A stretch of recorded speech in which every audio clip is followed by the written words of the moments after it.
William Hamilton and the best friends of Lowcountry Transit are busy advocating for more transportation in the Lowcountry. In this edition of Quintin's Close-Ups, I sit down with William one-on-one.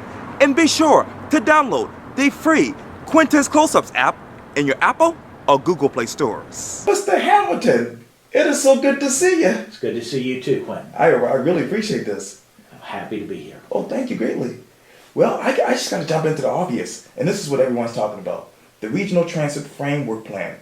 Obviously, it is an 8-month project of the Berkeley, Charleston, Dorchester County Council of Governments, which will look at wherever current and future development plans are favorable to high-capacity transit services. So what will you look for in the next 8 months? I will look towards what I hope is the rapidly arriving end of the endless cycle of studies going back 20 years, which has already consumed over $3 million and has yet, despite the appropriation of $600 million by the voters a year and a half ago, produced a single improved minute of bus service. And the spokesperson for the Charleston, Berkeley, Dorchester Council of Governments, Daniel Brock, said this quote. He said this to the Post-Courier. As we mentioned before, if Lowcountry Rapid Transit is the spine, this study is looking to form the skeleton. So what is the skeleton? Well, the skeleton would be a collection of needed high-capacity corridors for transit throughout the Lowcountry, none of which are funded. And I think that we need to focus on getting the bus rapid transit line from Somerville through North Charleston to Charleston built and operating. And it needs to run all the way from the middle of downtown Somerville to the middle of downtown Charleston. And it needs to be done right. It needs to be run out of traffic to the maximum extent possible. And it needs to accomplish the promised 59-minute trip from one end to the other. You talk about downtown. Let me talk to you about another controversial issue, the Low Line Project. Yes. The Low Line Project understandably wants another pretty place to walk your dogs. But the corridor that the city purchased, and the city purchased it with the promise it would be available for transit, is the only way to bring high-speed transit into the center of the city of Charleston.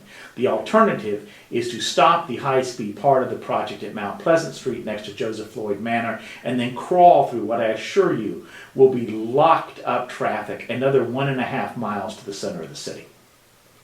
Let me stop you for a second. Obviously, you're a huge advocate for transportation.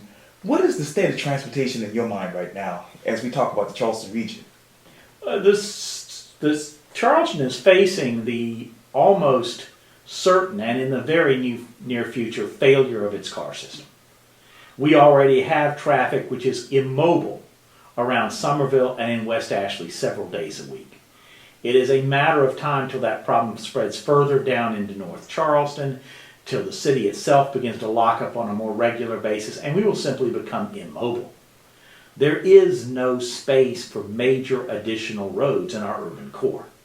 The cost of tearing down commercial property and widening roads that go through areas that are already populated and already fully developed is simply unsupportable. And we need to move people to transit. Not everybody, but we need to move more people to transit than we have riding it now. And I would point out that 10% of the people driving a car in Charleston don't have a license or insurance, and they certainly should be on the bus now. One of the reasons everyone's insurance is so high here is because 10% of the people on the road aren't insured or don't have a license. And when they hit you, it's your insurance paying for it, not theirs, because they have none. Well, I got to go to the obvious question. Is the 526 Extension Project dead or alive in your mind? I don't know. That's not an area that's critical to transit. The population on Johns Island is so spread out, it's a difficult place to reach with transit. It's the black hole of local transportation planning. It sucks in more and more attention. The one thing I need to assure you is that our organization will fight as hard as possible to make sure the precious transit money that we obtained in the referendum is not diverted to be used to build 526. And let me talk to another issue that you are obviously trying to get here in Charleston, and that is the Tiny House Project. Where are we with this discussion? 2 years ago, we built a tiny house, which is currently up in North Charleston, but not being used due to code problems and permitting problems. We have somebody new in Charleston now who came from out of town that's going through another round of meetings to try to make something happen. The important thing to understand is that we proved that we could build a perfectly habitable tiny house for less than $2,500. And they are about to finish the first tiny house village in Savannah, and their houses are costing around $10,000 each. The total cost for each house in the village they're building will be around $20,000. They're going to have 80 or 100 houses in their village in Savannah. So we're about to see this done in our area. And it's one way for some people to be housed. What's another way in your mind? Well, we could build high-density micro apartments in Charleston. We could be more liberal in allowing alternative auxiliary dwelling units, which are already legal in parts of Mount Pleasant, including the neighborhood I live in Ion, Right. and they haven't caused any problems at all. Mm. What we can't continue to do is have a community where a studio apartment costs $2,100 a month to rent on UG Street, and people are paying people $10 an hour to work. And it costs $20 a day to park.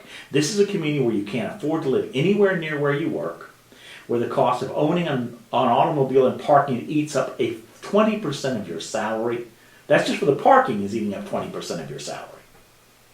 That isn't a community that works for the people that live here and work here. Mr. Hammond, let me ask you this question. How did we get here? In part because we marketed our community to a lot of retired people from other places that had a lot more money than the people who lived here did, and they drove the cost of housing up. Now that was one way to sell houses, which is a major industry in Charleston, Right. but it also meant people were coming down here from Michigan with millions of dollars in pension money and money from selling their houses that came into our housing market and pushed it upward. Let me ask you this. If you could sit down Mayor Tecklenburg, Mayor Keith Summey, Mayor Will Haney, and others at a table like this, what would you tell them one-on-one? We need to fix our transit system. We need to be serious about it. We need to finish up these studies and start building the BRT. We need to be serious about making sure we have quality places for people to wait for the bus. We need to explore the ways that we can speed bus service up. It is the only way anyone's going to move. And we don't need to worry about magical robot cars and monorails and all the crazy exciting stuff that people walk into the room with. We need to get basic bus service operating. I'm sorry it's not sexy, but it does move a lot of people. And that's basically the system that they have in Seattle, Washington, and it does exceptional things there. I was in Seattle, Washington, going towards Bellevue, Washington, and a bus going 65 miles an hour in its own lane on the interstate. And it was an articulated bus carrying over 100 people. There was another one just like it, 800 feet in front of us, another one 800 feet behind us. And there was a line of them going all the way back to Seattle. It was serious transit, moving a lot of people. And it was allowing Seattle to clear its roads downtown and become the hub, the economic hub of the Pacific Rim. It allows them to bring 30,000 Amazon employees into the center of their city where they pay taxes, support restaurants and local business, and increase their tax base without ending up being clogged with cars. And most of those people are coming on a bus. They had one street in Seattle where 300,000 people a day travel on a bus. That's more than travel on card in a month. And it's just one bus after another. I know you talk about prices going up and people are finding hard places to park and live and Charleston was, the sad thing is younger people don't know how much fun Charleston used to be. When I finished law school in 1986, I moved into a beat-up apartment 5 blocks south of Broad Street, half a block from the Battery, 2 bedrooms that cost $300 a month. I worked as a lawyer, but at that time the minimum wage was $4.25 an hour. I could have paid my rent on a week and a half's wages at minimum wage and earned enough that month to buy groceries and have a very good life. I lived comfortably in Charleston on less than $1,000 a month.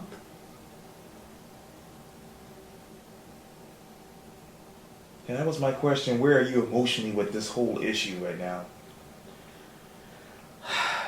I consider myself fortunate to have been able to make the investments in houses when they were inexpensive and ride the market up. So I'm quite comfortable. I have a lovely house in Mount Pleasant. I'm very fortunate.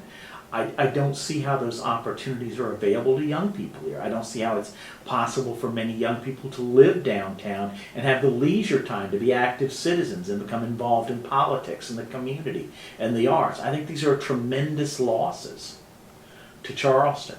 And frankly, a Charleston without people. Downtown Charleston has already lost most of its children. The last real generation of children to grow up in Charleston grew up here some time ago. When I moved to Charleston, when my son was born in 1992, there were 12 children living on my block, which was basically the block bordered by Queen Street and Logan Street. There were 12 children on our block. By the time we left in 2000, he was the only non-infant left on the block, and everybody else was preparing to leave. How is a city if children do not grow up there? If they do not learn to love their city when they are small? What does it mean if no Charleston children climb the cannons on the Battery? What does it all stand for? Why do we bother?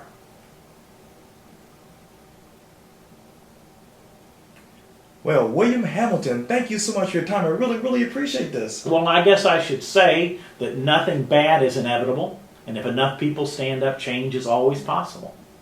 We thank you for this interview. I really, really appreciate this.